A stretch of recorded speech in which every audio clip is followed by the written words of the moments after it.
ಮೂಲತಃ ಶಿವಮೊಗ್ಗದ ಅರವಿಂದನಗರ ನಿವಾಸಿ 38 ವರ್ಷದ ಟಿ ಅಕ್ಷಯ್ ಕೆಪಿಪಿ ಮತ್ತು 19 ವರ್ಷದ ಒಳಗಿನ ಕ್ರಿಕೆಟರ್ಸ್ ಕ್ರೀಡಾಪಟುಗಳಿಗೆ ಬಾಲಿಂಗ್ ಕೋಚ್ ಆಗಿದ್ದರು. ಇವರು ಶಿವಮೊಗ್ಗದ ದುರ್ಗಿಗುಡಿ ಕ್ರಿಕೆಟ್ ಅಸೋಸಿಯೇಷನ್ನಲ್ಲಿ ತರಬೇತಿಯನ್ನು ಪಡೆದಿದ್ದರು. ಬೆಂಗಳೂರಿನ ಬ್ಯಾಂಕ್ ಉದ್ಯೋಗಿಯಾಗಿದ್ದ ಇವರು ಕ್ರೀಡಾಂಗಣದಲ್ಲಿ ಬಾಲಿಂಗ್ ಮಾಡುವ ವೇಳೆ ಹೃದಯಾಘಾತವಾಗಿ ಸಾವನ್ನಪ್ಪಿದ್ದಾರೆ. ಅವರ ಪಾರ್ಥಿವ ಶರೀರವನ್ನು ಶಿವಮೊಗ್ಗದ ಅರವಿಂದನಗರದಲ್ಲಿ ಅಂತಿಮ ದರ್ಶನಕ್ಕೆ ಇಡಲಾಗಿತ್ತು. ಅವರ ಬಂಧು ಮಿತ್ರರು, ಅಭಿಮಾನಿಗಳು, ಹಿತೈಷಿಗಳು ಅಂತಿಮ ದರ್ಶನ ಪಡೆದರು.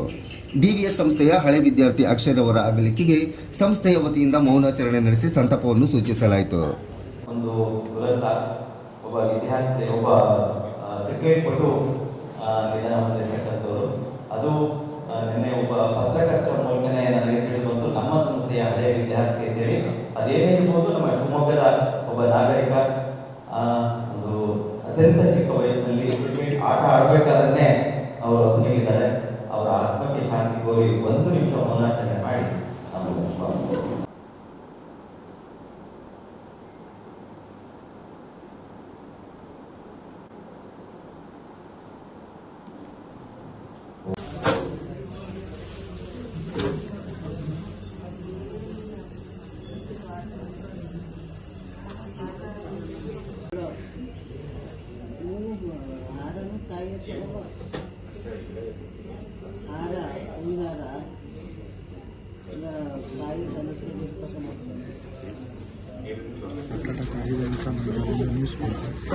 ಆಟ ಆಡುವಾಗಲೇ 4 ಬೌಲಿಂಗ್ ಸುಸ್ತಾಗಿದೆ ಅಂತ ಒಂದು ಸೂತ್ರ.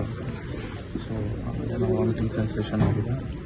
ವಾಮಿಟ್ ಮಾಡಿಕೊಂಡು ಕೂಟ್ ಮೇಲೆ ಸ್ವಲ್ಪ ನೀರೇನೋ ಬಿಟ್ಟು ಸಡನ್ ಕೊಲಾಪ್ಸ್ ಆಗಿದೆ.